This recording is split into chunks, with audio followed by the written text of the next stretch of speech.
All right, everybody, welcome. This is the virtual celebration of the CARM anniversary, 25 years. It was actually yesterday, which was the 25th. That fell on a Sunday, so I figured what we'd do is move it to a Monday here, the celebration thing, and get people to come in and talk. Whoever's interested, they could do that. And we'll have people joining in. Went from 0 to 4 just now. So people are going to be coming in, and we'll just see how it goes. We're in StreamYard, which means we can have up to 8 people in this area here that you're seeing, and we'll get people in and out as they rotate through. So that's it. I expect to have a lot of people coming in. I let people know, and hopefully we'll get the missionaries in as well. And when they come in, we'll give them the floor a little bit. We'll talk to them and stuff like that. So just letting everybody know about that. And I want to thank everybody for your support of CARM.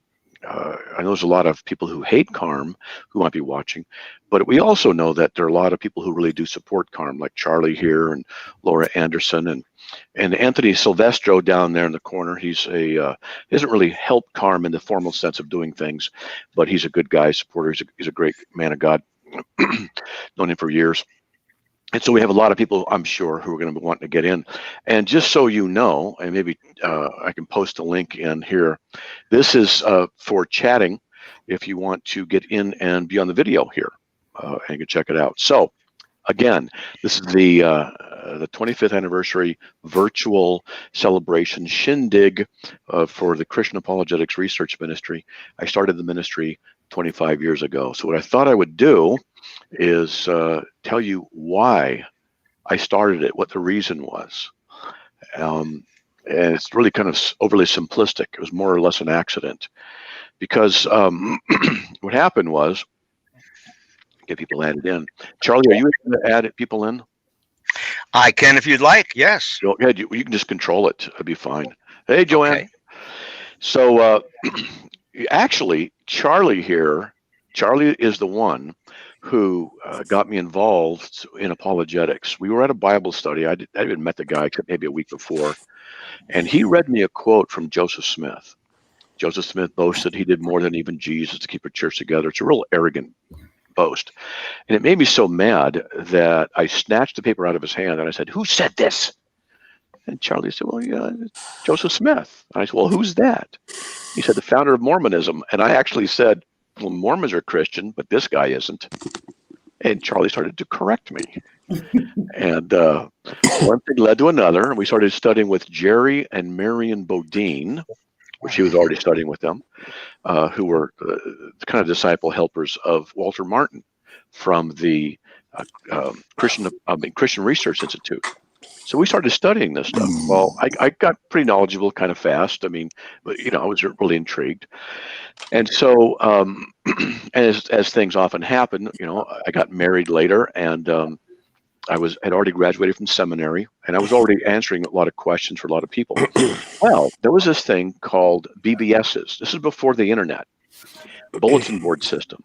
And what you would do is get your phone, and you'd hook it up to the computer, and you would dial in, and it would go, and you'd dial in, and you get online. I said to my wife, I said, I'm gonna be online on the BBS. She goes, "Okay, tell me when you're off." Then, because she couldn't use the phone. And so the BBSs actually have the scripts from back in 92, 93, when the BBSs were the thing, before the internet was the internet. And what you do is go in and read a post. You would copy it, put it into it, and save it. And then you'd get offline, you'd write a response, and later, an hour, 2, 3, 4, or a day later, whatever, you'd dial back in, and you'd go to that place, and you'd post your response. And so it was pretty slow, another form of snail mail.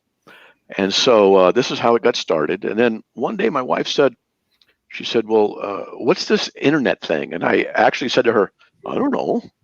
I don't know what it is." So I had to figure it out, and figured out what the internet was. And then in the BBSs, and now the internet had these things, forums and bulletin boards for that stuff. And because I'd been studying for so long, I started answering questions.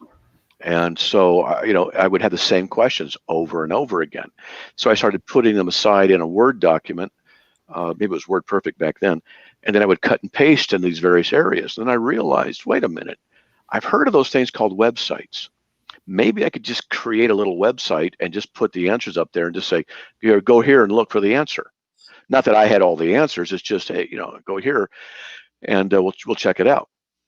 And so I had to teach myself how to do internet. I remember calling up the internet provider and saying, how do I make a website? And he says, go on Yahoo, not Google, go on Yahoo and look up how to create a web page. So I had to teach myself how to do that, teach myself HTML. I had to teach myself about FTP and SFTP and chmod. And I taught myself this stuff. It took a couple of weeks and learned, I could still teach HTML. It's easy. HTML is nothing. Hypertext markup language.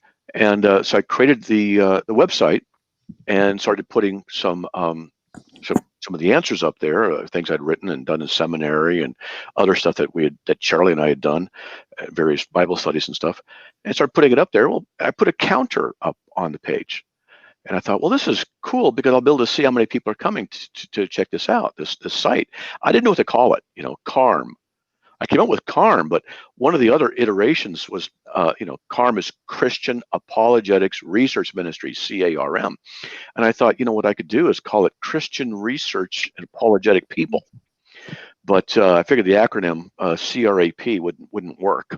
And I came up with Christian Research Universalist Ministry, or Universal Doctrines. That'd be CRUD. And I had these different ones. I thought, no, that's not going to work. So I didn't know what to call it. I just called it CARM and produced this website. And a little bit later, I'll show you some versions of it. And so I still remember this. I went out from the office where I had my little 13-inch monitor, which is like this big, and my Atari computer. And I would take my hard drive and lift it up 2-3 inches and drop it on the table. And it would spin up. And then the floppy disks. I mean, it was really archaic. And what I have now would probably cost $1 million back then. But at any rate, so I'd get the site going and I'd go in. And I remember when we got 70 page views in one whole day. In a 24-hour period, 70 people had come and checked it out. Hey, hon, 70 people have come to the site and checked it out. Really, that's a lot. Well, it started to take off. And I started converting articles, started doing stuff. Next thing you know, it's just, getting hundreds a day, then thousands a day. And we were up to 97,000 views a day until 4.5 years ago, we had a server crash, and we're hovering around 20 to 25,000 a day now. And we're going to slowly start coming up. We're rebuilding the site. That's another thing. It's a long story. It makes me mad what happened. It's a long, long, sordid story. It was a dark and stormy night, and the server crashed. And so there was that. So, now I've been on radio for almost 16, no. In January, it'll be 16 years that I've been on radio 5 days a week. So that's going on. I've written 9 books and blah, blah, blah, all from this. And I still remember, my wife and I were in bed one night, just talking, going to sleep, and I said, that's not after 2 years. I remember thinking 2 years of CARM running. I go, I wonder if I could ever do this full time.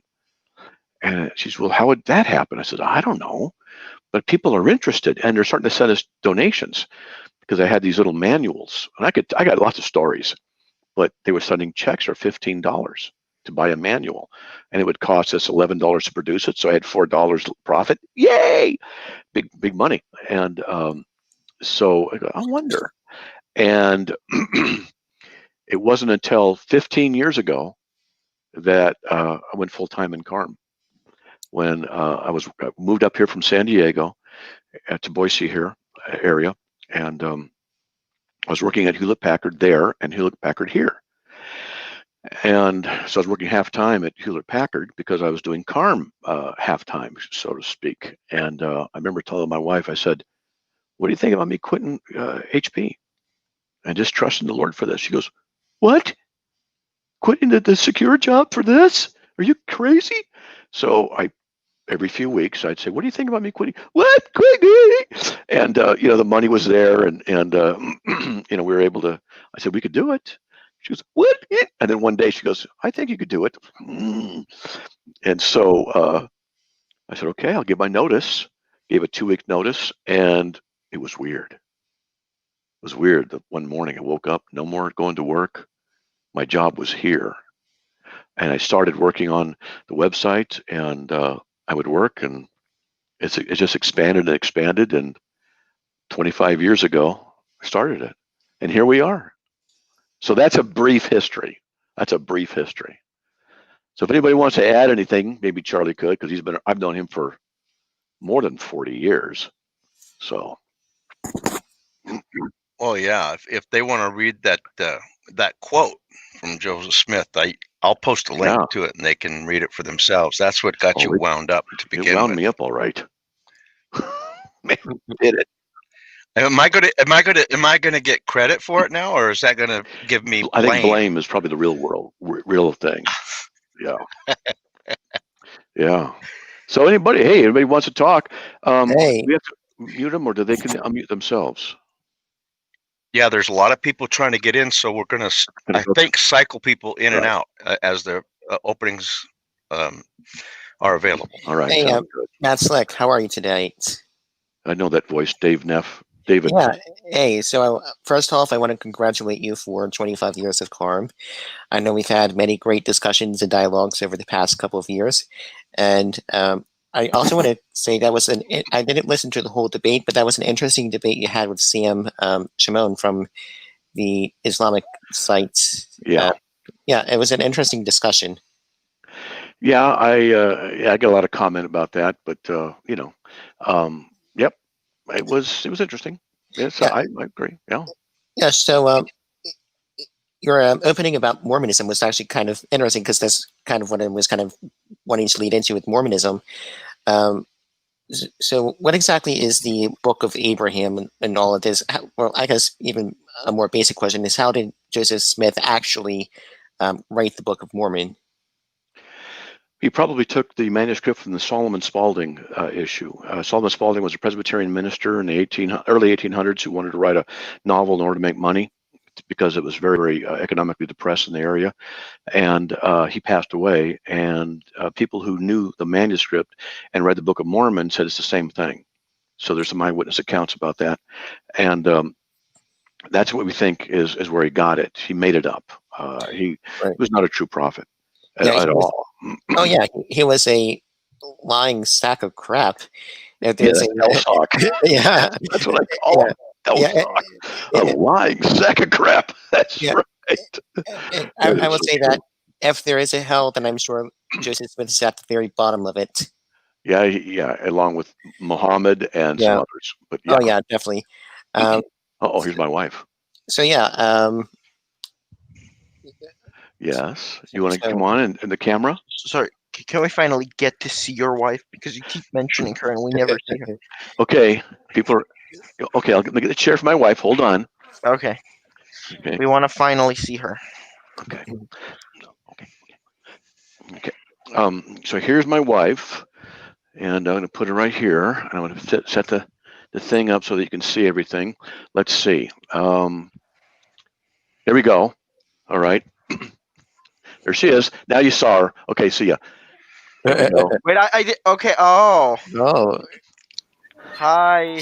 hey, Miss. Hello. This is my favorite wife, Anik. Can she hear us? What'd she say? What? Oh, she can't hear you. Let me put you on the Can't you speaker. hear? On the let's see. Hold on. The system speaker. Let's see. Okay, where to go? And that one. Oh, no, I got to do it this way on here. That's what I got to do. Learning how to do this stuff. Okay. Almost. Speakers will be high definition audio. Okay, now say something. Something. Mrs. Like Matt never stops talking about you. Unless it's heresy, then I'll stop talking about her. That's right. And he's right. You're way too beautiful for him. It's true. It is true. When we were dating, my guy. She looks just like older. She looks like she's one of the 3 girls. She makes 4. That's Joanne. Hello. Hi, Joanne. Hey, It's so Hello. nice to meet you. It's so nice to finally meet you. Where's Joanne down there? There's Joanne right there. Okay, you see her? I'm waving. Hey, girl.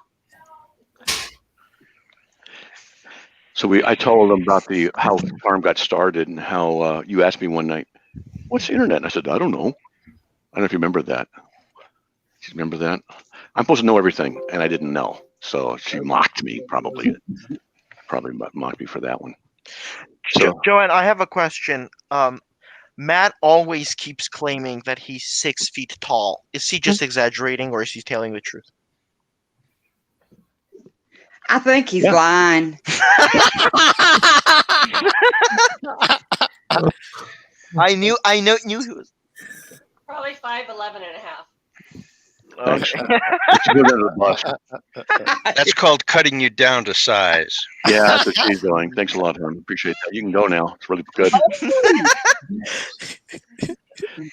You're joking. I think he's 6 feet. I don't know. The last time I measured, I was like an eighth of an inch under 6 feet. That's when I measured myself. That's been a while back. But you get older, you start shrinking. That's true. So You do. yeah, and ask her about my weight. She will not reduce that. That's right. Will you, hon? Yeah, I'm 220 at 6 feet tall. That's right. It's Brandon. Hey, Brandon Shaw, how you doing, man? I'm doing all right. How about you? Good. Brandon lives about 4 miles ish, 5, 6, 7 miles from us right here. And let's see. There's Matt Yester over there. He's 6'7". There's Tyler Waymeyer. What? I see the dentist. The on dentist Thursday guy. nights. That's right. Yeah. He has special mask and lighting to make him look good for a video. That's Dr. Anthony R. Silvestro. He's a good guy too. Known him for a long time. How you guys doing, Matt? Congratulations. It's awesome. 25. Thanks. He's got a good radio voice. Yeah. Hey, we're a good radio voice, man. That's good. I like that. It's the special filter. Okay. Voice. Well, good. So anybody want to say anything? We're going to rotate people through because I know a lot of people are wanting to get in. But so Anthony, you've not really done anything for CARM specifically, which I'm not knocking it like that. But we've known each other and done apologetics stuff off and on together for a while, right? That's right. Well, actually, I think Andrew and I are going to be writing some articles here pretty soon, right? So For CARM, yes. Yeah. Yeah, we got to replace somebody else's evangelism articles. Yep. So, and I have to teach you how to write the CARM style. Well, send me the format. It's just quick and slick. Get it done. People will. One of the things I'll do with CARM is, for example, someone will type in "What is a Trinity?" and the article comes up. What is a Trinity? And then it'll give you 8 pages of history, and they don't answer what the Trinity is. Me, I'll say, what is the Trinity? And the first sentence is the Trinity is the biblical teaching, the Christian biblical teaching that there's one God who exists in 3 simultaneous, co-eternal persons. Boom. Then expand on it. Oh, that's what that is. That's how we write. Or I should say, that's how we roll. That's good. That's how I write too. That's good. It's interesting as a science guy. Whenever I struggled taking English classes, even though I was really good at English, I could write well. But when you're a science guy, it's pounded into your mind to take a 5-page science paper and do your best to condense it to 2 pages. Whereas when you're an English person, you're supposed to take 5 pages and put a bunch of junk in it and make it into 20. Right. And so, right. I'm the opposite. I know how to do things in a very short order and get the point across properly. So, That's what we like. Hey, Dr. Anthony, what type of science work do you do? well, I'm a dentist professionally. I was a math and chemistry double major Okay. for back in school. Okay. Interesting. Yeah. And now I do lots of apologetic stuff. We actually sold the dental office. It'll be 2 years ago this Reformation Day coming up that we sold the dental office, and to be able to focus much more on apologetics and teaching in churches. And you work in creationism a lot. A lot in creation, a lot in evangelism, and pre-stuff. I get so many calls to do Yeah. teaching. Speaking of which, I'm actually debating intelligent design versus evolution this week. I think this Thursday. Dr. Anthony, if you are interested in setting up a dialogue with me on that, I would be very interested in doing that. Well, would you call yourself a young Earth creationist? Yeah, that's correct. Okay. So you distinguish yourself as intelligent design. No, I'm actually I'm an atheist. I consider myself I guess what you would call an evolutionist. So if you ever wanted to set up a dialogue with me, that would be great. Oh, you know what? I would love to. We can have you on to Apologetics Live. Yeah, I'm gonna actually. I just typed my email and the email address in the private chat. Do you see it? Yeah, I do. Yeah, I'll grab it. Yeah. I'll send you an email right now, actually. Okay, yeah, that sounds perfect. But anyway, Matt Slick, I was having a dialogue with one of my friends, kind of talking about eternal security, and he actually brought up a really good point about that. He said that it's logically impossible to go from a state of being regenerate to a state of being unregenerate and back to a state of being regenerate, back and forth. So that's kind of how he talks about the doctrine of eternal security. I'm just kind of curious as to see what you think of that argument. Yeah, I've had variations of that argument because regeneration is something that God does to us. It's an action that we're passive in. We don't create our own regeneration. So if we become regenerate in salvation and we lose our salvation, then what causes the unregeneration to occur? If God is the one who regenerates us, then does he unregenerate us? And Right. Since he says he'll remember our sins no more, Hebrews 10:17, and other stuff, it would be problematic. So you should call in on the radio show for that. Yeah, who, me? Yeah, I would definitely probably Wednesday or Thursday. I'll call in. We can have a discussion on that. We can do it on Discord also. Oh yeah, that'll definitely be fun. So Dr. Anthony, I'm definitely looking forward to having a dialogue with you. I am going to bail because I am getting a little bit hungry and tired, and I know people want to come in. But anyway, it was nice talking to you, Matt, and I look forward to your email, Dr. Anthony. So let's get that all set up. Right. Sounds good. All right, man. It was almost not talking to you too. Good night, guys. Good night. Okay. All right. Eddie Van Halen from the other side. You know, Matt, that's how you know that you have that you've hit it big, is when you have atheists that call in and congratulate you for 25 years. I wouldn't be surprised if more atheists do that because I'm nice to them. I don't call them, Satanists out there to destroy evil people. No, they're decent people on the human level. I just don't agree with their position, and I'm polite with them. So, I get a lot of kudos from the atheists. Now, is that a good thing or not? Now, they know where my position is. They know. So.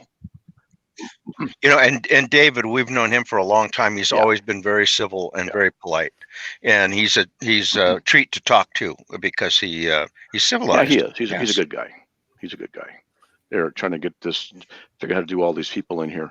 So let's see. Anybody else want to come in? Eddie Van Halen, he's in. I did. I thought Eddie Van Halen died. He did. We have a really good internet connection. It goes into heaven, or maybe other places. They got fiber optic. Fiber optic. That's right. I have something I'd like to say. Okay. I'd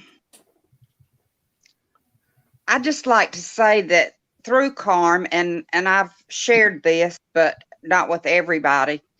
Our grandbaby has Asperger's, and my husband is Matt, also my Matt, and so he had been listening for many, many years, and I only tuned in to see just how promising my little 8-year-old grandbaby how far she could go.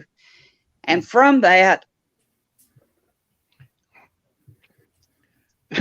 she's got a tender heart, everybody.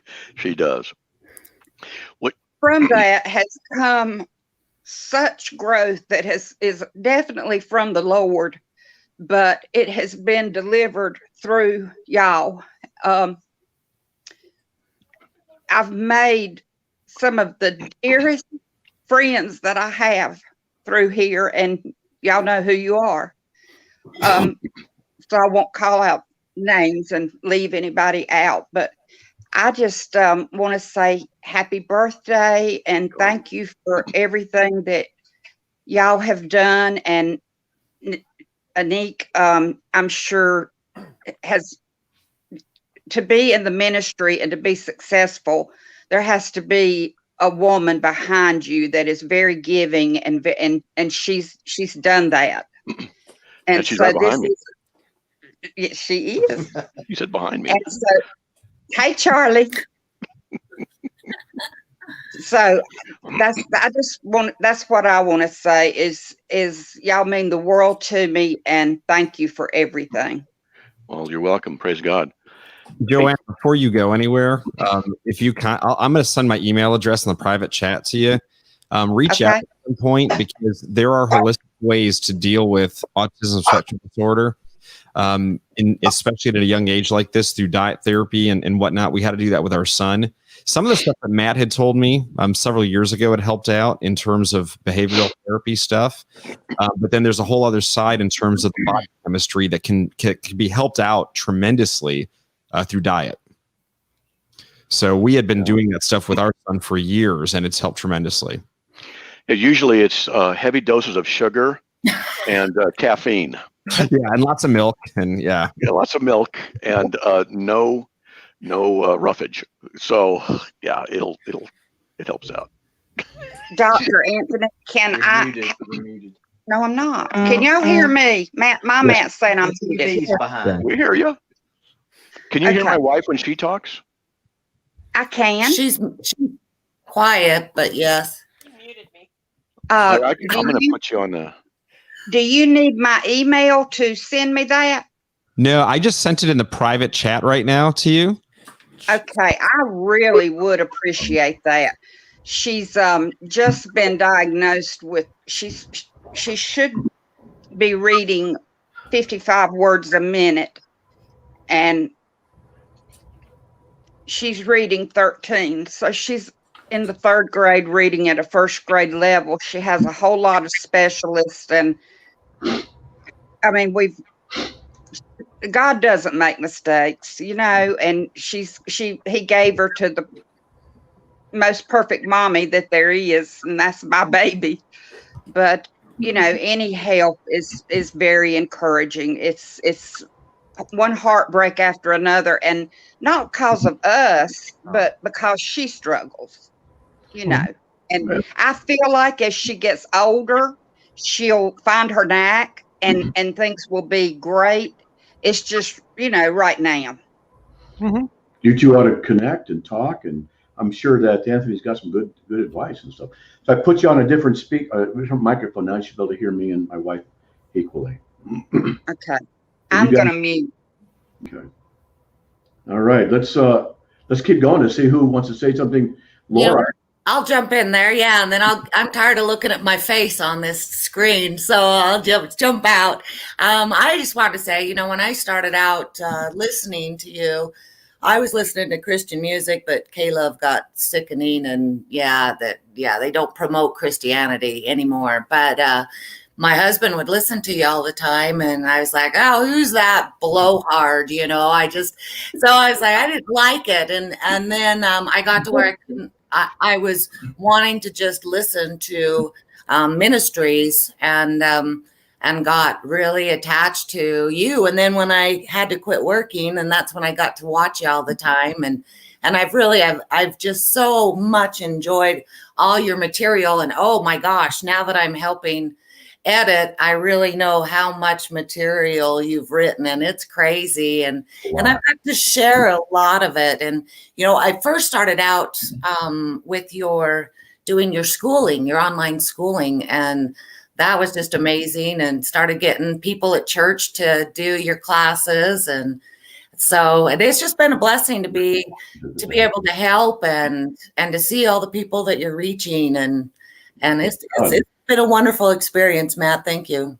Well, you're welcome. But I wanted to back up a little bit because you're telling people how great I am. My wife's sitting right here. So could you let her know how great I really am? Because I don't think she's convinced. Okay, Anik, really, I've been editing all of his stuff, and he's not a good writer. Okay, I'm kidding, Matt. She helps. He's a great writer. He just doesn't know how to spell. I'm joking. That's true. I use a speech program.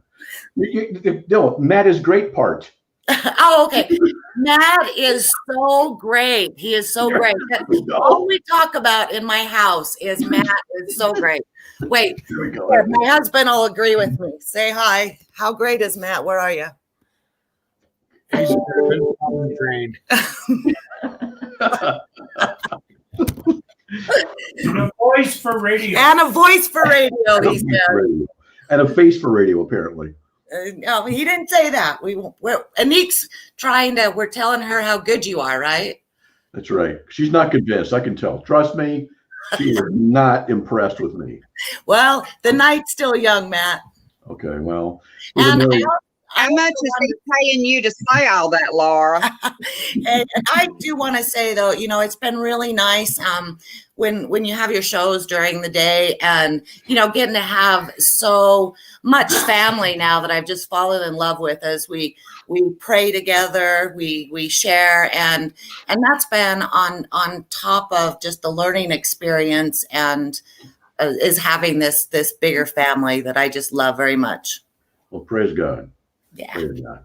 So I will scoot on out of here, and I will continue to watch. Thanks a lot, Laura. God bless. God bless you. All right. Bye. Okay. Well, anybody else want to jump in? Let's see. We got that. Who's this Tyler Waymeyer guy? What is up? You called me out. I did.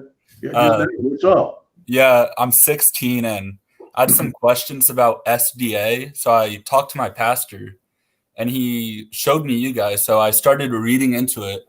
I'm still confused, but it's been helping a lot. SDA bad.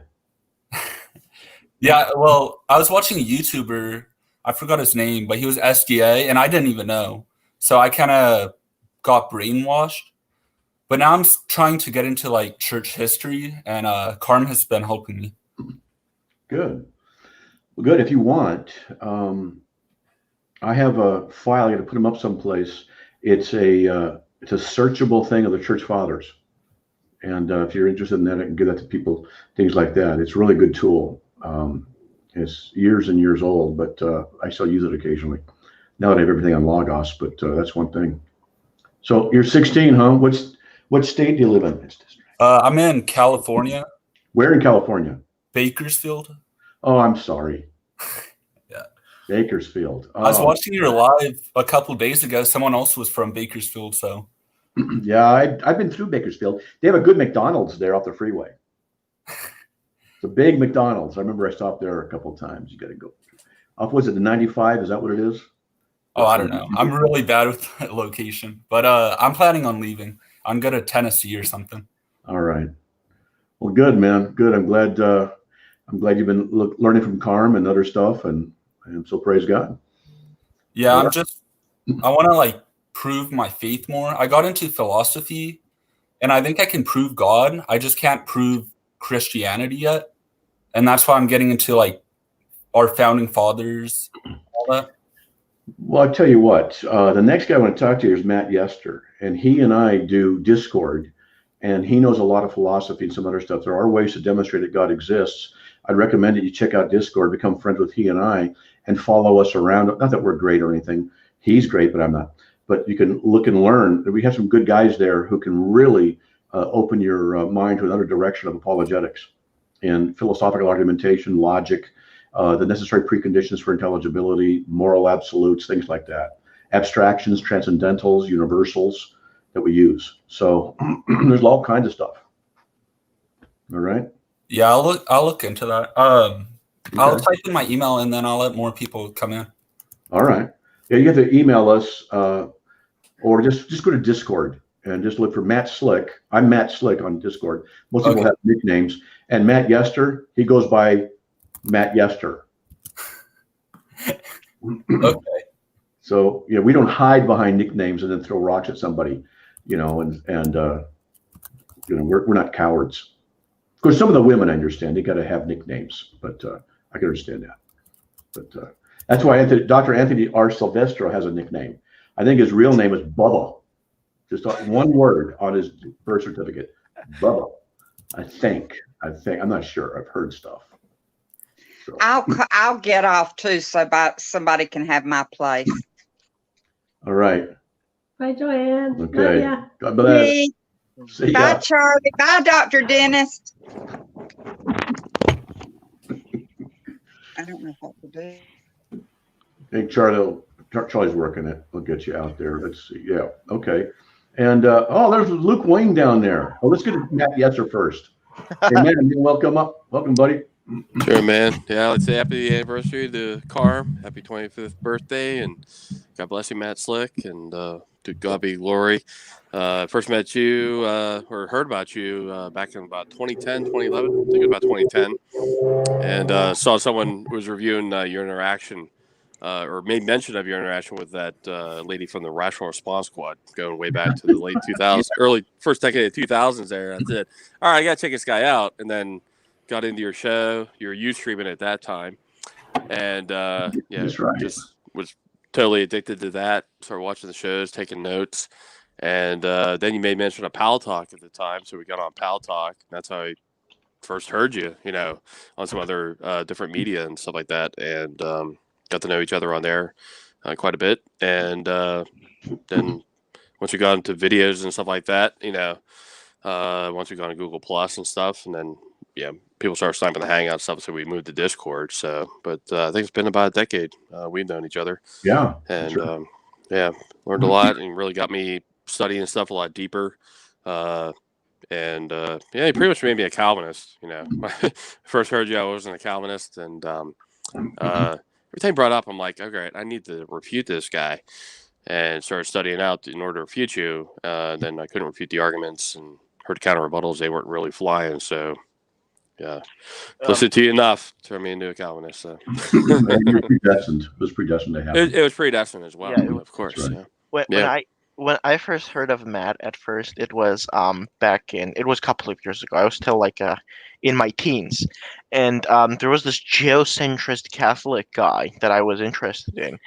And I just saw him debating Matt, and I kept hearing Matt Slick, but the only context I was hearing it was negative. Like everybody wanted to destroy him, so I was interested. I was interested to know, why does everyone want to destroy this guy, Matt? What does he do, right? So that's how I first discovered CARM, and then I just got into the website, and now it's sitting on my bookmarks, and it's crazy that he's been doing this for 25 years. Well, that's just a website for 25 years, apologetics for another 15. I haven't even been alive for 25 years. And yeah, I know we talk a lot, and I can tell your mental age is way down there. yeah, probably. No, actually, folks, we and we talk a lot. He's smart, and I'm trying to work with him, let's just say. Okay. And Matt, yes, too. Yeah, so Matt got me to buy Calvin's Institutes of the Christian Faith. So, it's baby steps. Those are baby steps. That's right. All right. Well, good. All right. So that was Eddie Van Halen. Oh, now your guitar is Matt Yester there and stuff. And hey, Luke, man, speak up.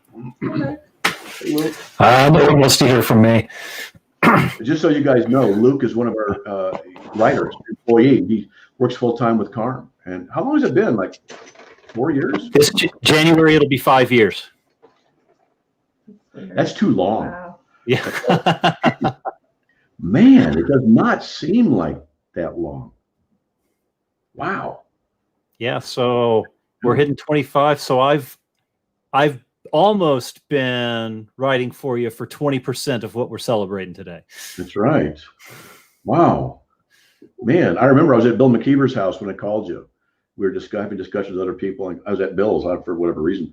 Hey, blah, blah, blah. And you've been doing a great job. You've been writing a lot and did a King James only stuff. And he was down there in the Salt Lake City area with his wife and kids. And and stuff like that. So that is Luke Wayne. He looked better than I do. Ouch, that's really insulting yourself, man. Don't be so hard on yourself. Nice beard, man. Nice beard. Most you can just say, well, it's not saying much, you know.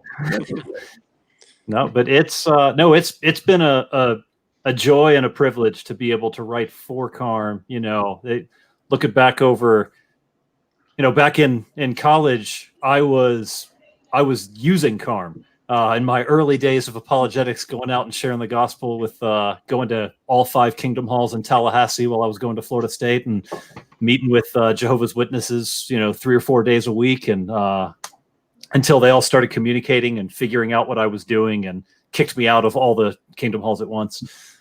So then I just moved to another town and started over. But yeah, I was using Matt's material and learning a lot and just getting in there. And they moved the microphone a little.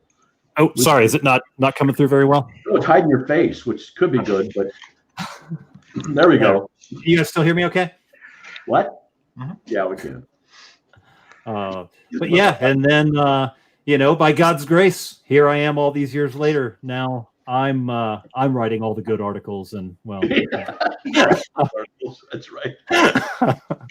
I like Luke's articles. They're very thoughtful and well documented. I like his footnotes. I'm one of those people that are interested in footnotes. A lot of people aren't, but I like his because the problem is my articles are about 5 times longer than they should be. Though that's still haven't mastered Matt's skill of just getting to the point. The quick and slick version, right? Yeah. Yes, the quick and slick. That's right. Just get to it. Just give them the answer. The problem then becomes how to pontificate to make it sound like you know what you're talking about by getting more information. That becomes a skill. But yeah, no, I've learned this past year as we're working on the new site, I've learned a lot about CARM, like all the stuff that's buried on the site that I didn't know was there. I stumbled on this whole collection of food recipes, and I'm like, why are there food recipes on CARM? And Matt, you should tell the story, because there's actually a reason why there's food recipes on CARM. Yeah, there was a reason was because I think it was in Pal Talk. You know, I was looking for opportunities to reach out, and so you know, usually when I go into a chat room, they find out who I am. They come in as a dog pile, and then it becomes usually often combative. Well, sometimes it's like, guys, let's just not do this. What else is going on? And we got talking about food, and so that one thing led to another. So I said, "Hey, what atheists?" Because there were atheists in this group. I said, "What's your food recipe? I'll put it up on CARM." And they got a big kick out of that, and not to manipulate them and say, "Hey, but it was like, yeah." And then I gave some food recipes as well, and we started putting in it, and then we would have these common things to talk about. And it extended the ability for me to witness to them even longer. And then it kind of just gradually went away. And so I had food recipes on CARM for that reason. That's it. Good recipes? We did, yeah. You did? She's mocking me. And my wife is a good cook. She really is. Maybe. Question, you ever make any of those recipes? Or are they just all yours? I think are they from them? She doesn't care about me. So I didn't, at CARM stuff, she doesn't care. As long as I just make money and give her stuff to go shopping with, that's all. She's just. So, but, I said food recipes. She thought I was talking science fiction because I can't save my life. But she really is a good cook. It sounds like me and Deb's relationship, give and take. I give, she takes. That's right. It's worked. So I'm not going to try and fix it. That's right. We just got a new used car for her. She's driving again and everything because of all the stuff that's going on. And honey, can I use the car? No, it just face changes and everything. And I walked near the car once in the garage, and she was going. So I just steer away from it. So it's that's what's going on. It is a testament that she has not killed you yet. Right. Brandon would know. Brandon would know. That's right. We used to have, all of us family out a lot. That's right. Hey, Carlos. Hey, my friend. How are you? Hey, I'm Nick. Carlos, good to see you, brother. Everybody. Hello, everybody. Hey, Luke, how are you? Doing good. Good to see you. So let me introduce Carlos to you. Carlos is our full-time guy in Barranquilla, Colombia, South America. And Carlos is great. We actually had the privilege of meeting in person once in in Mexico. Where was that? In Yucatan? No, in Cancun. Cancun. Oh, that's right. The water. Cancun, yeah. Ooh, yeah, that's right. Remember your passport? The passport, your passport. What happened with it? Remember that you went into the sea with your passport in your pocket. Oh, that's right. And the passport got wet. Yeah, I was a little nervous about that. That's right. They open it up and let it dry out. Okay, everything worked out. But yeah, so how long have you been working with CARM? Almost 13 years next year. Wow. Oh my God. Yes, sir. Damn. Wow. Yeah. I'm getting old with CARM, my friend. You are. I think you're a little bit older than me and not as old as Charlie. No. Only 1 month difference. 1 month. That's all. Yeah, that's right. 1 month. Yes. Yeah. Hey, but it's nice to see you guys and praying to the Lord and thank Him because all the things that you have been doing through CARM, especially for the Spanish speakers Christians. It has been an excellent help. Okay, and thank you. A pretty nice tool too. Okay, we have a lot of tools. But we went down. I went down to Barranquilla and met you there also. We did a conference together, and I remember during the conference because I speak Spanish enough, but not not totally well enough yet. But I remember you were talking in Spanish. I remember going, "Well, this guy really knows his stuff," and you do. And then Luis Carlos Reyes, who's a mutual friend of ours, he's an LA cop. And so Luis and I met down in Barranquilla, I don't know, 5 years ago, for a conference. And we became friends. And he's been here to the house. Anyway, so he speaks perfect English and perfect Spanish. And he does apologetics. And he was telling me how much you know and how good you are. He says, you really know this stuff. So you're real awesome, Carlos. No, my friend. First of all, the Holy Spirit, and then you guy. I mean, I praise to the Lord every day for you and your wife and all the team in CARM. Okay, all day, my friend, all days since we started working together. Oh, good. We appreciate that because we definitely need the prayer. Nick and I have been through a lot, and CARM's been through a lot. We're still trying to survive in a lot of areas, a lot of ways, but it's been interesting. So anyway, yeah. So this is Carlos. He runs MIAPIC, MIAPIC, Ministerio de Apologéticas y Cristianas. ¿Cómo se dice en inglés? Ministerio de Apologética e Investigación Cristiana. MIAPIC. That's right. Yeah. MIAPIC. Pronunciar. That's right. Yeah, nice. 25 years. Oh, well, I have been with you like almost half of your time. Yeah, more than 12 years now. Yeah. So you have been working for 25 years. I has been doing with you like 12 and a half years, almost 13 years next year. You remind me, we had someone who passed away that I need to mention who was really a huge asset with CARM. She was with me for 17 years. And that was Diane Sellner. And she lived out in New Jersey and stuff. We got to meet a couple times, and she was a real go-getter, a real doer. And she would get under my skin and drive me crazy sometimes, but she was a real great asset to CARM, and she wouldn't be here if she were still alive. But she passed away about 3 years ago, and it happens. And but I don't know if the Lord can communicate to her, hey, thanks, Diane. Don't know how all that works, but yeah, she was a real asset. And I got to say this too, Neek has been a real asset. My wife's name is Anik. We call her Neek for short. But in all seriousness, she does stuff that I hate doing, balancing books, doing data entry and stuff like that. And she's been a real asset too. She has. And so her office is like four times bigger than my office. Wow. Oh yeah. I get the little cubicle here, a little closet And she gets a big office. The little office and the little car. That's what you get. I get a little office and a little car. She got the big car, and I get a go-kart with a helmet, and that's what I get to drive. And you know, it's all right. If I like smooches, that's what I have to compromise for smooches. But it's all right. Now she's doing a lot better. As you guys know, she had some serious health issues, and she is doing a lot better. So she actually went to the DMV today on her own. She can do shopping now on her own. Of course, it's hard on her, but hey, she's a trooper. She's a trooper. So that's right. Praise the Lord. Praise God. Yeah. Are we going to have another conference in Barranquilla? Yeah.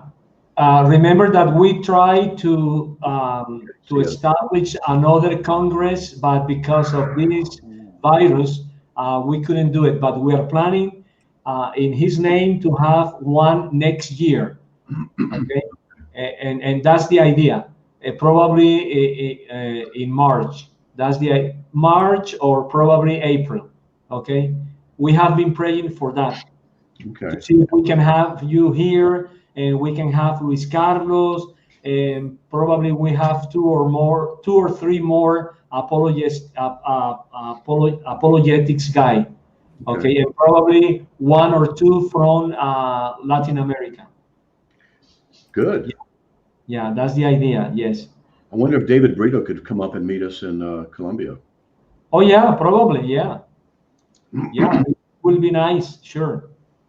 To have him here too. Yeah, it would be. It'd be also nice to do a conference there and then fly down to Brazil and do a conference. That'd be fun. Yeah. Yeah. Actually, I'm being asked to go to Africa too, so I don't know. Do some more traveling here pretty soon, I guess. We'll find out what happens. TT Ching. Hey, thanks, Ching. I just happened to glance over to get a little cash in there. That's good. Good. Appreciate that. All right. So Matt Yester was talking. Oh, let's get to Robert Ivacic. Ivacic. Greetings from Slovenia. Slovenia. Let me tell you how I came across CARM.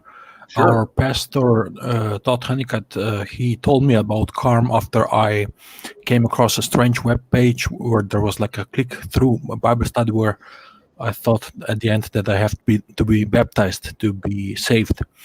So after some strange Sunday at church, our pastor told me about CARM.org, and there I found the article on this strange cult, which says that you have to be also baptized to be saved and other stuff. And that's how I started. And now I'm listening to your radio show for years now. Wow. And I'm also watching some videos that you have on that Patreon. Yeah. That's right, Patreon. Yeah, I've been doing that too. Do all kinds of stuff. Well, good. So I'm assuming that there's not too many real Christians in Slovenia, right? There's an estimate between 1,000 to 2,000 among 2 million people, evangelical Christians. That's like 0.1% or something. I don't know. Yeah. I've heard that there is more Jehovah's Witnesses than evangelical Christians here. And they're going door to door, and the Christians aren't. So the J-dubs are spreading. Yeah. It's mostly Roman Catholic country, but a lot of atheists and stuff. Yeah, a lot of atheists. Atheists are growing everywhere. And we had background of communism since Second World War till recently. Yeah. Man. Oh. Well, I remember. Oh, excuse me. Sorry. You will jump into the text during the radio show a lot. I'll see you in there. Yeah. Yeah. Well, good for you. Yeah, I appreciate that. So it's what time is it in Slovenia right now? Let me see. I think it's almost 3 in the morning. 3 in the morning. Wow. So you're 7 hours ahead of us. We switched just last Saturday or something. All right. 1 hour difference. Okay. Wow. Otherwise, Wow. we'd be even further 1 hour, like 4. Okay. You got to put a better light on you so we can see you better. Yeah, I only have this backlight up there. Okay. All right. Mm. Yeah, I okay. recently won at a harmonica festival in Britain. We had an online festival. Harmonica And, festival? Yeah, among 21 harmonica players, I won this small cup. Awesome. That's And awesome. On the same day, I bought myself a really good harmonica, which I used to play since I was 15. Wow. That's the new CARM music intro for the new CARM sitcom.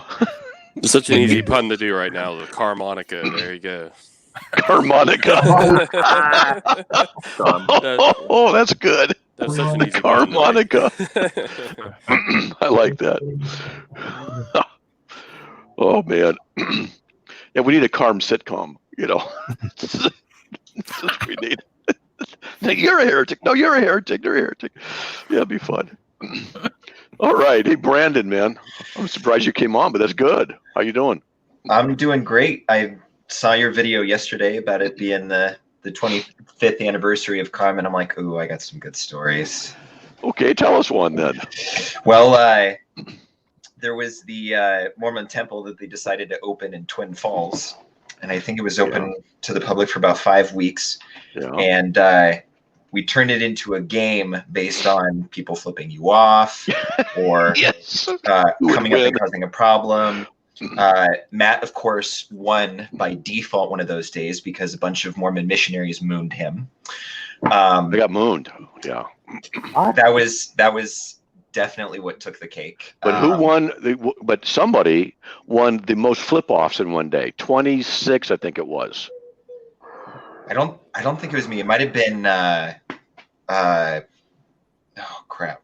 I can't think of his name. It was Hannah. Was it Hannah that got that? Hannah, yeah. My daughter Hannah. She's too pretty to get flipped off. Yeah. But we had cops flipping us off and all sorts of stuff. But it was definitely an experience. One of the days we were there, not only was it pouring rain, but a tornado touched down. That was fun. Another day of witnessing. No big deal, right?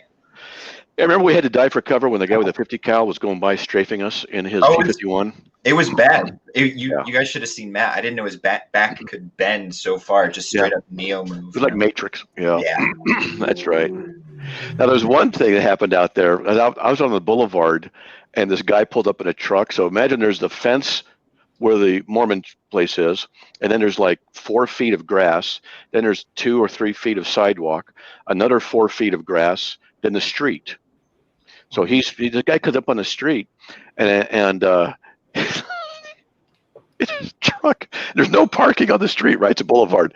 And then he comes up and he goes, "Hey, you, come here." I got my sign. I go, "What, me?" Because I'm the only one around. I go, "Me?" He goes, "Yeah, you." He's really mean. "Come here." I go, "Why?" He goes, "I'm going to kick your ass." I'm like, "Me?" He goes, "Yeah, you, come here." And I look behind me. Me. He goes, "Yeah, you, come here right now." And I go, "Me, over there?" He goes, "Yeah, right now. Over there by the truck." "Yeah, come here." "You're talking to me about coming up?" "Yeah, come here right now." And I did this for like 5 minutes. And finally I go, "Dude, you're blocking traffic, man. Go." There's definitely some crazy people out there. There was a friend I had for a little while. She came to visit. We were over at your house, and we were talking about Calvinism when I was first getting the hang of it, understanding it all, and talking about scripture and just Calvinism in general. She's like, "Yeah, that makes sense. That all makes sense." She went back, had a chat with her pastor, and he's like, "Oh no, this is all wrong. This is so unbiblical. It's not even funny." And then he started publicly writing to me on Facebook saying, you need to defend yourself. You need to say this, that, and the other thing. And what do you think about this? I'm like, we can talk in a private conversation.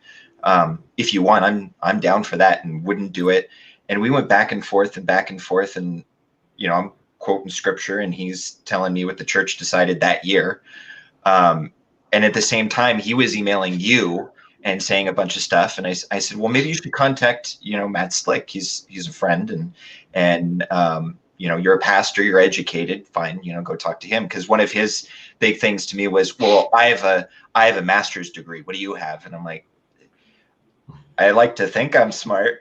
And it went back and forth for a while. And the guy ended up, from what I was told, in front of his church, told everybody in his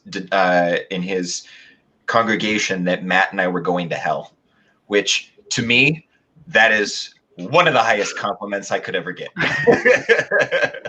And why are we going to hell? Because we believe that God's sovereign and predestines. And it blows my mind. The thing that is fantastic to me and that I enjoy the most is, like, I love religion, philosophy, and I love politics. The one thing, however, is I know that philosophy, Christianity, the Bible does not change. And having conversations with some people, it's sad how quickly you find the reason why they believe something is strictly because, well, that's what my dad or my pastor or somebody else told me. Or they just or when given the evidence for something and coming from the same book, they just stare at you blankly and go, well, no, but this is the way it is. Right. How I don't understand how you would comfortably go to sleep at night thinking like that. It drives me nuts. But you know, I mean, I met you through one of your daughters, and you know, she was in an apologetics class that was for a bunch of homeschoolers and was saying all this stuff. I'm like, I would love to be able to spout things off like that. That is amazing. And giving teachers and moms the run for their money.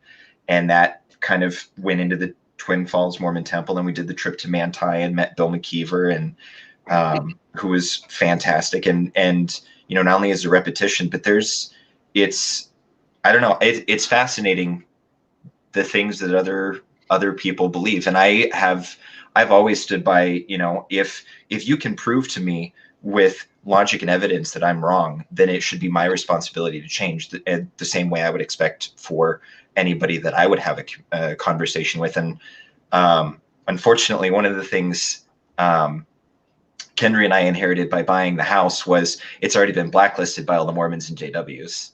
Oh, that's right. We don't get that anymore. House. That's right. And I was hoping something might change, but yeah, unfortunately they still don't come to the door like they used to. I mean, we had guys at one point who had finished their mission, were going to get picked up to leave, and said, "Hey, can I bring my parents to meet you, all the way from Arizona?" And you know, we explained to them, you know, we're not Mormon.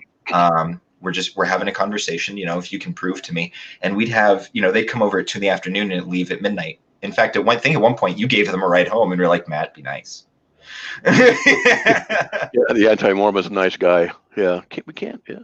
But you know, it's that really got me into it, and again, I've always stood by, if you can prove to me with logic and evidence that I'm believing something incorrectly, then it should be my responsibility to change, and I expect the same. And it's amazing how fast people will agree to that, and then faced with, I mean, I didn't think Calvinism made any sense, and I thought it was a terrible, harsh reality, or not. I wouldn't even have called it reality at that time. But you know, when you have the logic and the evidence there, and it's not like you shoved it down anybody's throats. You were very much of, look, this is what it says. If you don't believe me, go look it up, and then you tell me what you think. And that definitely, I mean, ever since that and going on CARM, I used CARM pretty consistently. Somebody mentioned recipes. The real secret is in FARCs. FARCs is one of the best. Yeah. Frequently asked ridiculous questions. Yep. I don't know if it's still on there, but I guess so. But you know, yeah, it's something that absolutely changed the way I view things, think things, you know, learning to think critically. And I appreciate that. I appreciate that CARM has been along this long, and I hope that it goes on as long as the internet exists. Yeah, unless the leftists get in and then it becomes illegal. Yeah. That's very true. But I don't know if you want to get political in here, but I don't see it happening right now. Well, I'll tell you what. Speaking of leftist wackos, I wonder what Atomic Apologist has to say. Just because I live in Washington does not mean that I am a leftist wacko. Oh, that's Okay? right. I forgot. The wacko part is natural, and you're on the left coast, so I just put together leftist wacko. Sorry. This is John Wilkinson. I've known him. How long have we known each other? Because 2 I'm years. in FEMA Region 10. FEMA Region 10. I love that. Yeah, I think like That's my region. Yeah. That's right. That's right. So I think we've known each other for since the Bible Thumper Wingnut days. It's pretty much when we got connected through that. With the slick answers and all, and so we there was a time when we got to know each other quite well through the internet, and so what happened was there was one year about what was it, like 4 or 5 years ago, I think. My church gave me the responsibility to set up the men's retreat for my church. So right away I thought, it's got to be Matt Slick. I mean, I got to have him on there because he can get all these guys whipped into shape theologically, not a problem. So I got a hold of Matt and see if he can come and do the men's retreat, and so and then once I kind of started advertising at our church, I think a lot of the guys were kind of doing some research on Matt.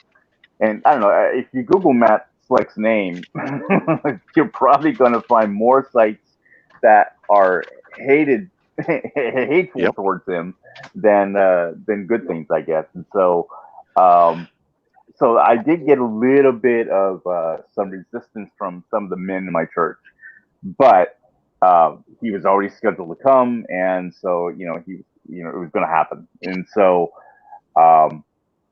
So Matt does, he gets to actually speak at my church to the men for a couple of days, and it was fantastic. Matt, you were just the coolest guy ever, and we had such a great time learning so much from you. And then I love the part that afterwards, my church was kind of concerned because of your Calvinistic background and all that, the Calvinist. And there were many people within the church very anti-Calvinist. Oh, we're losing you. So many people in your church, then we lost you. Go ahead. Okay, so you got me now? Yeah. Maybe you turn your video off. It'll be better. I don't know. Let's try that. Okay. Okay. Yeah, that sounds. So what happened?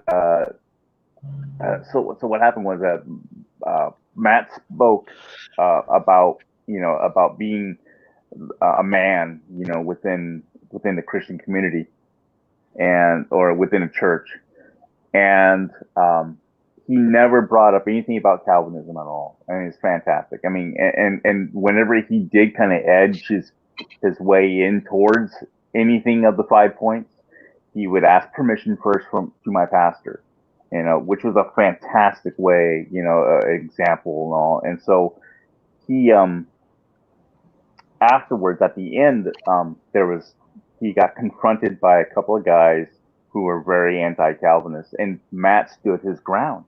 I mean, it was just fantastic how he just went ahead and spoke with them with very loving and gentle, patient manner. And Matt just he made his argument, and he made it as a biblical stand. I mean, a biblical reference, and he stood his ground, and it was fantastic. And the other guys really didn't have a place to defend themselves. I mean, they didn't. So anyway, that was probably one of my favorite memories is with Matt, is that yes, he came to my church and spoke to the men and all that, but they all swear that they'll never have him back again. No. I'm sure that's the case. I only get asked to speak maybe once a year, and that's it. It needs to be more done. It needs to be a lot more often. You should be completely book solid. Don't know why, but it's rare. And there's David Brito, but I rarely get asked to speak, and it's maybe once a year at that, and that's it. We think in part because of my Calvinism, and I can defend it. And I don't know what it is. I can defend it, and I can put people and make them uncomfortable. Not trying to, just what about this? So I don't know what it is, but that's it. You know. So other Reformed people I know, they speak all the time everywhere. I don't know why I don't. And my website's had 100 million visitors. I'm on maybe 18 radio stations, written a bunch of books, and I just don't get asked. Maybe once a year, maybe. In fact, the only time I've been asked to speak any place is by Carlos saying next year in Barranquilla. Wow. Barranquilla, Yeah. Sure. That's right. And then David always, Brito just, what? Go ahead. Oh, I was going to say, and then there's also the car ride back to the airport with you. That was interesting. I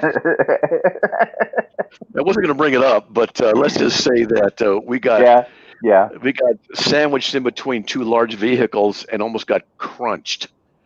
And it took a while to come down off of that one. It was close. Yeah. It was pretty crazy. Anyway, I'm sorry. David Brito. David Brito, man, he's the CARM missionary in Brazil. That's right. Hey, Dave. How you doing, Matt? How you doing, guys? Okay. Yeah. So how long have you been with CARM? 6 years now. Wow. 6 years. And you run the Portuguese CARM site. That's right. I run the Portuguese site called Defendendo a Fé, Defending the Faith. And also we run here one house that take care of the kids in one village nearby.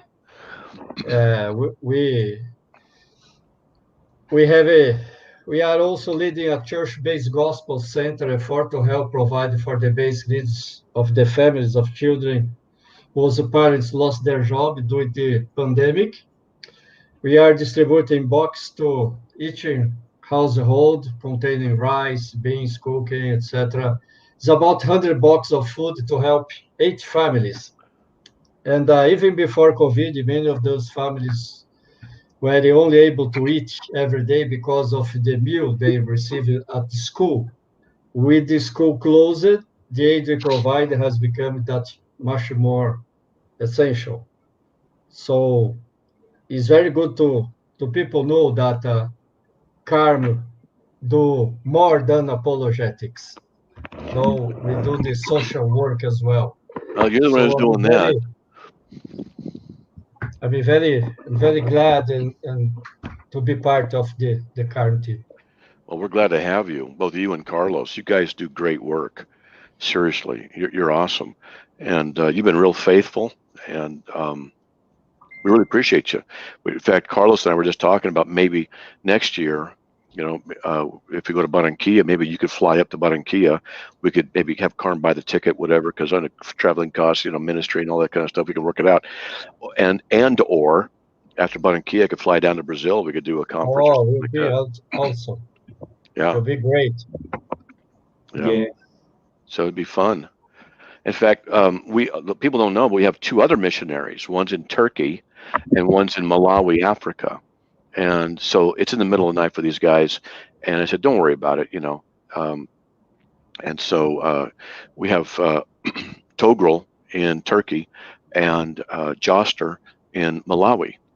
And it looks like we're probably going to also start working with another guy and maybe getting CARM in Swahili. In another language. So, you know, early stages and stuff like that. But anyway, yeah. So Dave's been running the Portuguese site, and it's looking good. He's doing a good job, and praise God, man. Praise God. We appreciate you, Dave. You're a good guy. We appreciate you. I don't know about Carlos, but you're a good guy. Because I've met Carlos, so you know.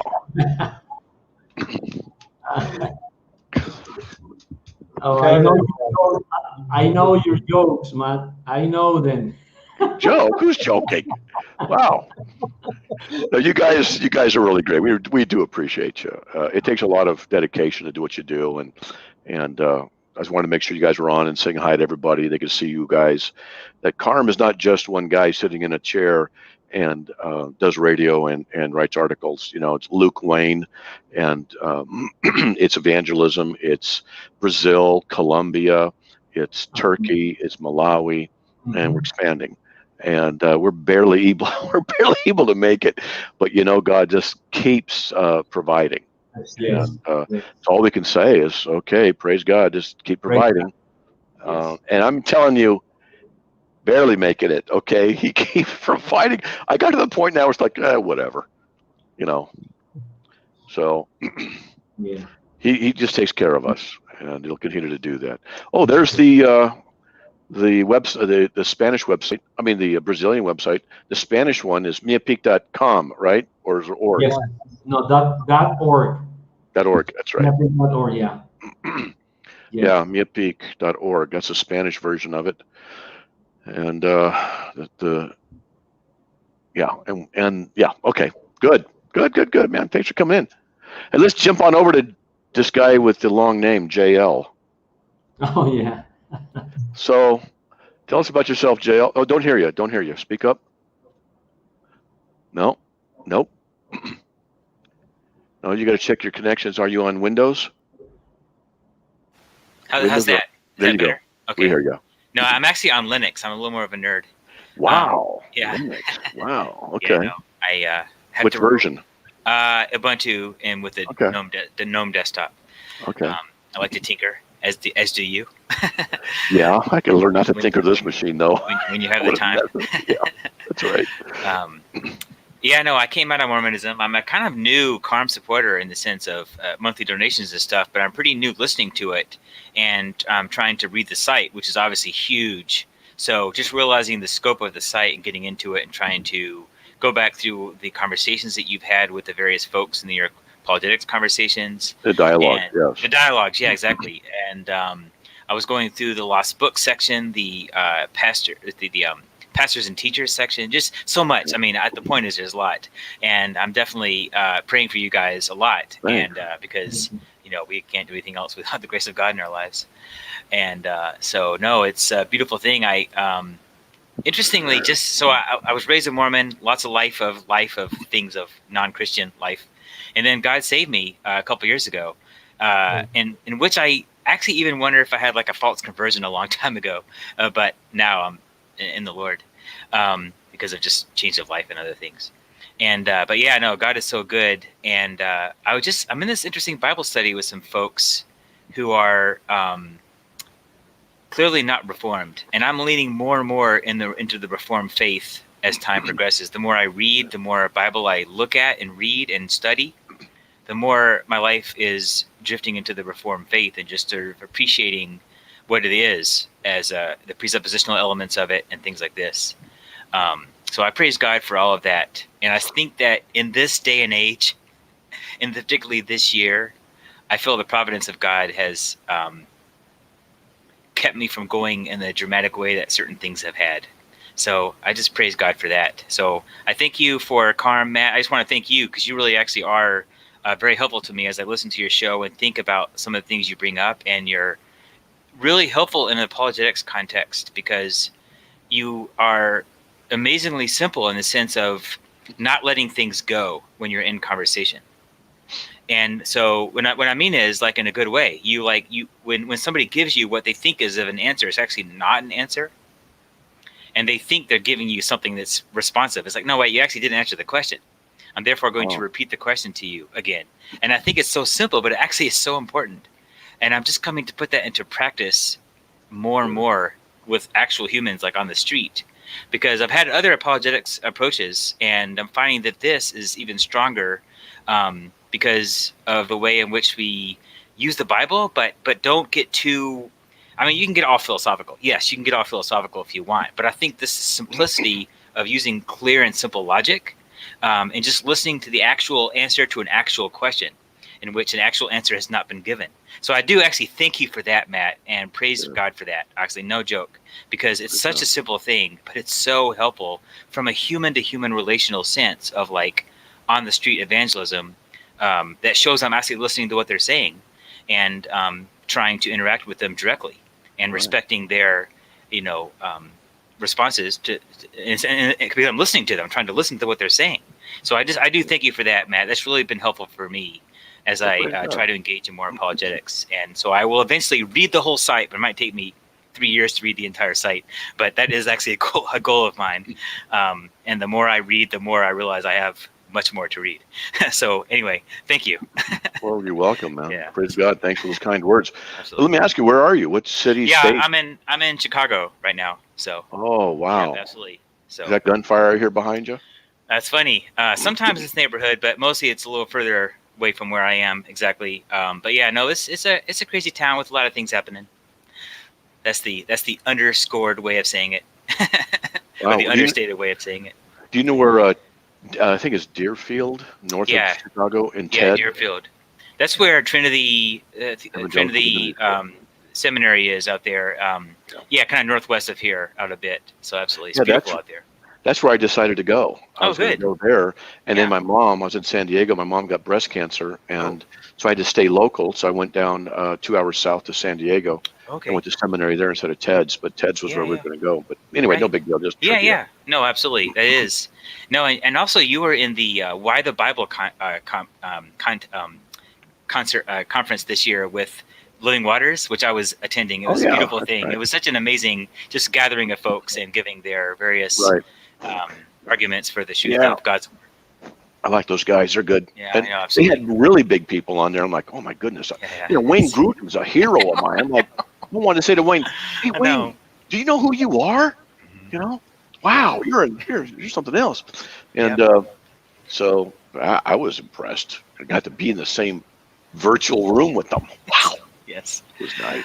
And we who were attending enjoyed it a lot. So thank you. Praise God. Yeah, I want to start doing stuff like that myself. I do the research to set things up because I think it'd be really good to have some conferences and things like that and some offerings and things. And as long as Luke Wayne doesn't go, we'll be fine. Because Luke Wayne, he's got a lot of good stuff to say too. Yeah. All right. I'd be happy to maybe, I'm not sure technically what kind of help you might need with the site in terms of just supporting stuff. I know you're trying to migrate the big content over to the new domain or whatever that's going to look like. I do have some technical background. It's from Drupal to WordPress, and there's a lot of, and you have access to both. The articles are already there. It's just on the new site, the database conversion didn't go perfectly well, so we've got some dates that are off, sometimes authors that are off, and just polishing, and then we have to go through and use Grammarly, go in and fix typos. I mean, just today I did like 20 articles. I'm like, oh man, I misspelled this, I misspelled that, I misspelled this. What are you gonna do? You just can't edit your own stuff, I guess is how it works. Yeah. And so just doing things and then marking it up on a spreadsheet, and we go forward. And we just hit 80% of the articles, 80% today. Yeah, that's a huge jump. It seems like you're definitely making good progress on it. Okay, cool. Yeah, we're working on it. It's slow, laborious, and yeah, it is. But I got so many things I'm doing right now. No, I know, and that's something I think about. Do you need any more help, or do you feel like you're okay? And just be honest. We could use help. We could always use help. Okay. Always use help. All right. So what you could do is just info us, email us at info. And we also need your pastor's phone number or church phone number to pick you out. Yeah, of course. You're okay. And then because what we'll be doing literally is giving you the keys to the new website. Oh wow, yeah. Or to edit. That sounds like a lot of responsibility. Okay. Yeah, just one person theoretically could go into all kinds of articles and just change references and change Jesus is God, put the word not in there. They could really screw us up. Oh no. So we got to make sure that everybody's good. Oh, here's Pastor George Sig. Great. Hey, Pastor George, how are you? Good. How are you? Good. If you guys don't know who Pastor George is, he's a great guy, does stuff with Muslims. He speaks Arabic, real humble guy, loves the Lord, and we've done a few things together. He's just awesome. You're awesome. And so he's coming in and just say a little bit. How long have we've known each other? It's been a few years. I think he froze up. Oh, there he goes. I lost Okay. you for a second here. Sorry. Yeah, I was saying, how long have we known each other? Yeah. Maybe 5, 6 years, 7 years? 5 or 6 years, 7 maybe. Around Yeah. 7 years. Something like that. Yeah, you came and debated for us in Seattle, Washington, and also in Atlanta, Georgia area. It's just awesome knowing you, brother. It's awesome great. knowing you, man. We need more and more people like you. And we need more people like you. I like watching you witness to the Muslims, because when we were up in Seattle a couple, 3 years ago, whatever it was, I remember how you have the tracks, and I could just see your kind demeanor as you were talking to people. It was a Muslim conference, a Muslim festival, and so we went there, and I remember watching you, and I remember watching you. You were really gentle and stuff. I remember that. Yeah, good job. Sometimes. Well, that's what I've Sometimes seen. it's hard to keep Muslims. Yeah, I know it is, but you do a great job. And tell us about the ministry you do. Mostly, we have teams to go to mosques every Friday. Muslim, they finish their prayers when they're coming out. We open discussion with them and share the gospel with them. But also, we participate in many public debates. Since 2007, we did many different debates. But the only condition I have that we will not debate defending the deity of Christ unless if they are willing to debate defending Muhammad. We are not going to debate defending the Bible unless if they are willing to defend the Quran. And we're going to have 2 debates in November 14th, one on the Trinity, one on the concept of God in Islam, Tawheed. It's going to be great. But also we go to festivals and Islamic holidays events and to engage with Muslims. The reason I was so glad to meet you, because we do a lot of training to reach out to Muslims in order to answer their objections and defend the Christian faith. We need people like you, and that's why we partner with you, brother. It's just awesome to have you also once a month to train our people online. Yeah, that's right. You do that thing is it still at Calvary Chapel down there in Anaheim? Yes, every Sunday. Yeah, I remember that room, and was on not last week, but the week before, I think. Hope they enjoy when I get up there and help them, teach them. So that's absolutely. Good. Yeah. And you came up here to Idaho once, I remember, and you spoke at a conference, and went there, and it was great. Yes. You do good work. You really do. Yeah. Thank you, brother. And one of the things I like about your website, the charts, the very simple comparisons between Islam and Christianity, the Quran and the Bible, Jesus and Muhammad. I enjoy those so much. They're really awesome. I'll have to do some more of them. Yeah, once we get the site moved over, then Luke and I can start writing again and researching in different areas. We have, unfortunately, over 600 questions that are just waiting, and that's not even the topics we have to get into. So there's just a lot. There's a great deal to do. I need $1 million and hire 5 people, and we have full-time researcher writers all the time. It's catch up with stuff, but not what it is. But it'd be great if we could fly down to see Carlos in Barranquilla and buy him a jet. That'd be good. I think he could use a jet or a helicopter. Yeah, because so Carlos, I think you can see in the screen, Carlos, he's our missionary in Colombia, South America. And then David Brito is a missionary in Brazil. And so he has a Portuguese site in Brazil. Carlos has a Spanish version of CARM and down there in Colombia. And we have 2 guys, both it's middle of the night for them. One's in Malawi, Africa, and we have another guy in Turkey. And so he speaks Arabic, some Russian, I think we've talked to him about, he's actually going through seminary right now and doing some stuff. So we're kind of letting him slide a little bit. We're kind of supporting him as he goes through. He's a great guy and speaks great English. So it's probably 4 o'clock in the morning for him right now. But yeah, you know, we're just trying to expand. And so that's it. No big deal. But yeah, I was hoping you'd come in and introduce yourself and how just people, if they want to meet you or come in contact with you, how would they do that? How would they get a hold of you? Are Can you hear me? talking to me? Oh, yep. Yeah. George, how could they get a Yeah, hold of you? okay. Sorry. Yes, we have a website. It's called Ministry to Muslims.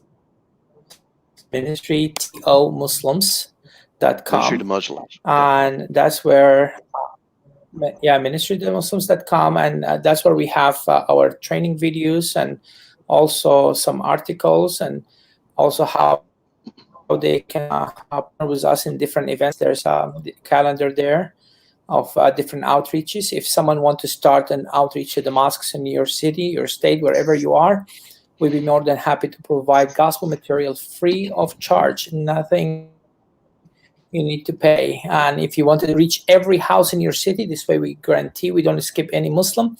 We will be able to provide you the map for your city, the bags that you put the tracks in it, the DVDs, and the gospel tracks. The only thing you need, invitation from your church. You add this on, it door to door to every house in your city. We'd love to see every Muslim in America to hear the gospel message. Amen to that. Amen to that. Well, good stuff. Good stuff.